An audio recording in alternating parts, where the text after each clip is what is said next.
dapatkan mangku selama di dalam kandungan sama seperti mangku mangkin puniki ring bawa di puniki. Rares setelah pengetahuan itu didapat, beliau keluar dengan merobek perut daripada gurunya itu, yaitu Begawan Sukra, dan keluarlah beliau dengan ilmu Aji Amerta Sanjiwani. Karena perutnya dirobek, meninggallah gurunya mangku. Ajian yang didapat dari gurunya ini bisa menghidupkan gurunya kembali. Inilah yang disebut dengan Bambang Sisya Bambang Tabe. Nah, ini perlu mangku sedikit camkan mungkin untuk ditiang taler ke depannya mangku. Nah, di saat mangku menjadi bawadi puniki, bagaimana mangku akan mengisi diri mangku sarangkali titiang yakin sekali mangku pasti bisa kok. Titiang yakin sekali. Karena Nabi mawin sapunika mangku bekal pengetahuan sane peroleh mangku mangkin puniki angin bekal rikala raga sampun medadi pandita punika. Karena hakikat seorang pandita adalah pencerahan mangku. Itu hakikatnya. Dengan pencerahan ini kita akan bisa mencapai kelepasan. Inilah hakikat dari pandita punika. Jadi sekarang bagaimana kita bisa mendapat pencerahan punika? Dengan apa? Jelas dengan yang disebut dengan Jenyano Ageni atau api pengetahuan itu. Inilah sebagai modal kita untuk bisa mencapai pencerahan puniki mangku. Jadi di sini bagaimana kita membentuk struktur dan konstruksi kita sehingga kita mencapai pencerahan dan bisa mencapai kelepasan punika. Yang titiang sebut tadi dengan Jenyano Ageni dumugi presida untuk saneka bos wenten ketiga pemargi untuk kelepasan punika disebut dengan Jenyano biah dareka. Yang kedua adalah Tresno Doso Kasaya, yang ketiga adalah Indra Yoga Maga. Inilah tiga jalan untuk mencapai kelepasan punika. Nah, inilah mangku hakikat daripada pandita. Kalau selama ini kita berpikiran menjadi pandita adalah hanya muput upacara saja, kalau kita berhenti pada tataran ini, karena muput upacara punika adalah tugas tambahan dari pandita. Ampura yang titiang ida nabi yang titiang iwang, nikah hanya tugas tambahan daripada pandita. Jadi tugas utamanya adalah yang titiang bilang tadi punika. Tapi yang ini harus dilakukan untuk melayani umat punika. Itu harus dilakukan. Tapi elingan punika hanya sebatas tugas tambahan.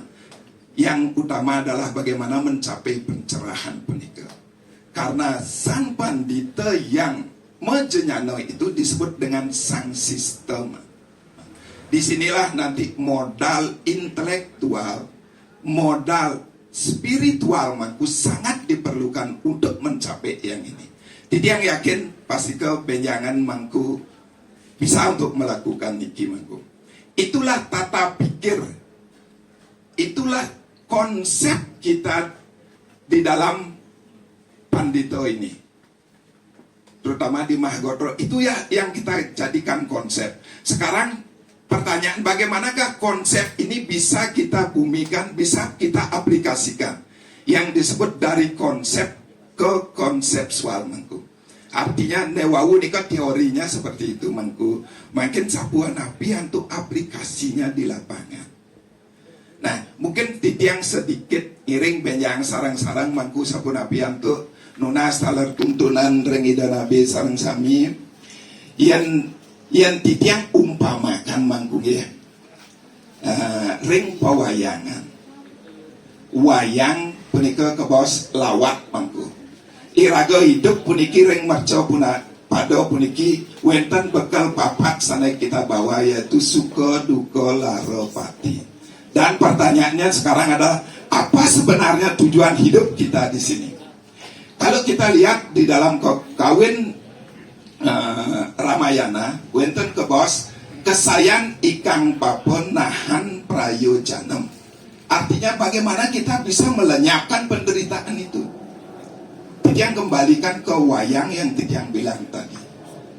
Ini tafsiran yang mungkin di darah koreng lebih sana tiosan, silakan tafsirannya yang berbeda. Wenten di ring panco pendawa dibalik punika wenten 100 kerawa. Ring panco pendawa wenten Yudhistira mangku. Di Yudhistira puniki wenten kebijaksanaan yang ada di sana. Inilah kelebihan, inilah modal dalam kehidupan kita. Yang nomor 2 adalah Bima. Di sini wenten keberanian dan kekuatan yang ada di sana. Sane kaping 3 wenten Arjuna. Di sini ada kecerdasan dan ada kekayaan.